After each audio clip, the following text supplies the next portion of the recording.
Last time I talked about how the parallel evolution of two fandoms led to a plan for a Wraeththu fanfic encyclopedia. But how did we get from there to a game that's widely considered to be one of the worst RPGs of all time? Let's grab our trowels and start digging. Once again, we're going to begin at the beginning, and in this case, the beginning is the early 90s. Of course, role-playing games have been around since the 1970s, but it was the early 90s when a man called Gabriel Strange was doing something a lot of people did in the 90s, writing house rules for Dungeons & Dragons. This was a time before D&D 3rd edition, let alone the multiple spin-offs, retro clones and just plain different fantasy games that we have now. The internet was still in its infancy, print-on-demand technology didn't exist, and getting a new RPG out there was an expensive business. Most of the big successes, Call of Cthulhu, Traveller, Cyberpunk, were in entirely different genres.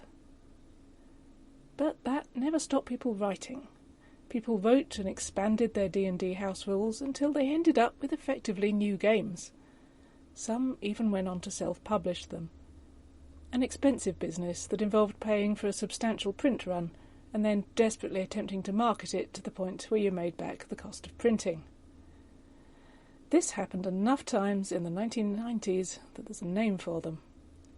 In 2002, Ron Edwards wrote an essay on The Forge entitled Fantasy Heartbreakers, and this has become a fairly commonly used term to describe self-published D&D-derived games of the 1990s. While some consider Fantasy Heartbreaker to be a pejorative term, Ron Edwards has clarified that he didn't intend it that way, and these games aren't necessarily bad. So back in the early 90s, Gabriel Strange was at university writing house rules for D&D, which gradually got expanded into a full-blown fantasy heartbreaker over the course of about 5 years. And chances are nobody would have ever heard of it if his girlfriend hadn't introduced him to the Wraeththu novels. A couple of years later, Gabriel met Storm Constantine at a book signing, and pitched the idea of a Wraeththu RPG. Storm was interested, and also hired Gabriel, who is a graphic designer, to do book layout at Imanian Press. Gabriel began working on tweaking his game system for the Wraeththu setting. But let's step away from Wraeththu for a moment. I talked a lot in the previous video about Interview with the Vampire. Take a moment to ask yourself, if you were going to run a campaign inspired by Interview with the Vampire, what game system would you use? The first thing that comes into my head is this one. Not necessarily Requiem, but certainly one of the World of Darkness vampire games, because Vampire has always been a game about romance, politics and angst. And love it or hate it, it was built for that kind of story. The thing about fantasy heartbreakers, though, is that they have D&D DNA running right through them. If you're telling the story of a group of plucky heroes setting out on an epic quest to defeat the Dark Lord and save the kingdom, most fantasy heartbreakers will get the job done. But the Wraeththu novels aren't that kind of story. They are far more like Anne Rice's Vampire Chronicles than any Tolkien-esque fantasy, so one of the biggest things that went wrong with Wraeththu is simply a mismatch between system and setting. A system designed for sword fights, and a setting that doesn't use swords. But let's not ignore the elephant in the room. One of the game's biggest problems is that setting. So, when you make a game based on an existing IP, your target audience is pretty much going to be the intersection between role players and fans of that IP. You might get a little interest from non-fans. There are certainly licensed games I'd be willing to try out despite never having seen the source material. And it's possible you might draw in a few fans who pick up a roleplay game because it's based on their favourite setting. But the majority of your target audience is going to be in that overlap. For a sufficiently huge IP like Lord of the Rings or Star Wars, you can safely assume that most role players are into it. Cult classics like Buffy or Serenity have much smaller fan bases, but said fan base is so inherently nerdy that the overlap is still pretty large, certainly large enough for a well-made RPG to be a success. Wraeththu, on the other hand, isn't a huge IP. And despite being technically sci-fi, it's far from being a nerd favourite. Its primary fan base is amongst goths, and while Vampire the Masquerade did bring more goths into RPGs, it's simply not a setting that's going to appeal to the average gamer. And it gets worse. Let's take me as an example. I like RPGs, and as you might have guessed, I like Wraeththu. Would I play a Wraeththu RPG? Hell no! I've read the first 3 books, and I did enjoy them.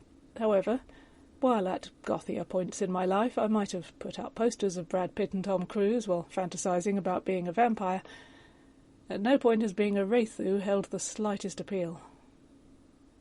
So we have a setting that very few people want to play, with a system that in no way supports it. But there's more. The game was published by Emanian Press. Proofreading and editing was handled by the same people who worked on its fiction publications, and it's done well.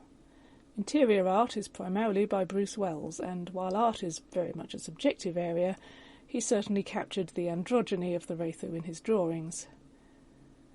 But that's where the good points end, because the physical book simply doesn't look good. Towards the end, it was being produced in a rush to get it out in time for a big convention, but this doesn't explain its stranger features, the first of which is the frankly baffling cover art. All the Wraeththu novels and story collections produced by Emanian Press have cover art by the same artist, Ruby, depicting a Wraeththu. From what I've read, the original plan was to have Ruby do the cover art for the RPG as well, but ultimately this didn't happen. Neither were any of the artists who worked on the book asked to produce cover art. Except someone must have drawn that image of a Wraeththu sex organ that actually appears on the cover. Whatever the reason, the book cover is doing the book no favours. Then there's the book's format. It's the standard 8 by 11 inches, soft cover and black and white. While the big full cover hardback is common these days, black and white soft covers used to be a lot more popular, and quite a few of my older games are in that format. Over the 2000s, though, the look of RPGs was changing. Here's Victoriana First Edition from 2003. Softback, black and white interior. However, a few years later, 2007, Victoriana Second Edition came out. Hardback, still black and white inside. The Wraeththu RPG came out in 2005, and the same year this came out, the Serenity RPG, which, again, hardback, and if you look inside, full colour interiors. And you might think that's a game with the backing of a big film studio behind it. Whereas this is just an indie game. Well, here's another indie game from around the same time, Deliria by Phil Brucato. Again, hardback, and again, colour interiors. You did still get black and white soft covers in 2005, but it tended to be things like this game, Don't Rest Your Head from Evil Hat, which is softback, black and white interior, very, very small, and trade paperback format. Wraeththu, as a full-size black and white softcover in 2005, simply looked dated, and it also looked expensive. When Wraeththu came out, it cost about $40. Any of those games that I have just shown you also sold for about $40, with the exception of Don't Rest Your Head, which was, of course, significantly cheaper. The price wasn't helped by the inflated page count. The Wraeththu RPG is over 400 pages long, and that was to some extent caused by the massive margins that took up something like a quarter of each page. While some pages use them to display quotes from famous Wraeththu, for the most part, they're wasted space. Why are they so huge? Well, from what I've been told, it's because Gabriel Strange thought that people like to make notes in the margins of their game books. Take a moment. I had to when I heard that. So we have a game that's got a setting most gamers aren't interested in, with a system that doesn't support it, that's ugly, outdated, oversized and expensive. And then there was the final nail on the coffin: dicking around on the internet. By modern standards of internet dickery, it was pretty minor stuff. He certainly didn't manage to insult any minorities. He did manage to insult Vampire the Masquerade, and when you're trying to sell a game based off an IP with a largely goth fan base, pissing off Vampire fans certainly isn't a good place to start.